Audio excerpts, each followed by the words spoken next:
The Council and Petitioners Against the Anti-Terrorism Act of 2020 or ATA condemned the continuing attacks on lawyers and judges and called on the Supreme Court or SC to intervene and help stop these assaults.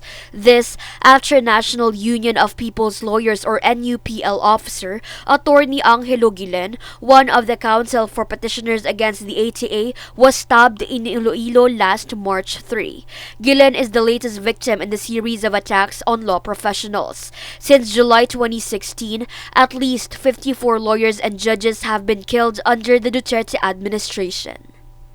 At least 62 lawyers in a joint statement on Tuesday said they are concerned over the rising number of deaths resulting from the enforcement of search warrants issued by the courts.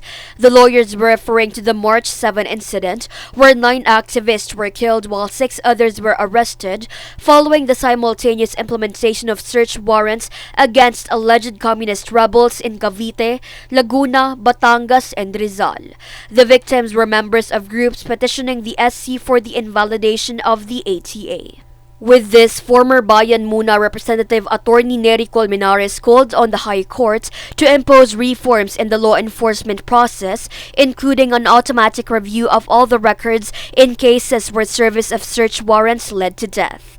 He added that the Judicial and Bar Council or JBC should ask applicants for justices or chief justice on their position on the extrajudicial killings of drug suspects and activists. Dapat the people should know the views of those who are applying for justice or chief justice of the Supreme Court, because the Supreme Court is supposed to be a co-equal branch of government, independent from the dictates of any other branch, and should be constitutionally the protector of civil and constitutional rights in the Philippines. Meanwhile, Attorney Evelyn Ursua, one of the lawyers who argued against the ATA in the oral arguments, suggested that police officers serving search warrants should wear body cameras to show if there was resistance to arrest or if there are irregularities in the service of search warrants. She added that there should be presumption of irregularity if body camera was not used.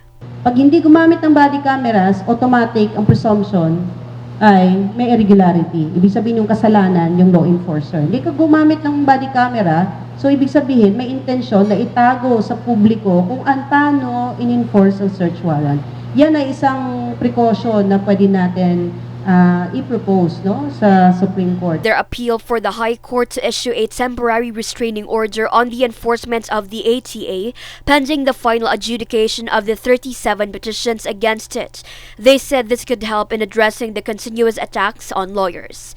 The SC has moved the continuation of the oral arguments on the petitions against the ATA to March 16 due to COVID-related concerns.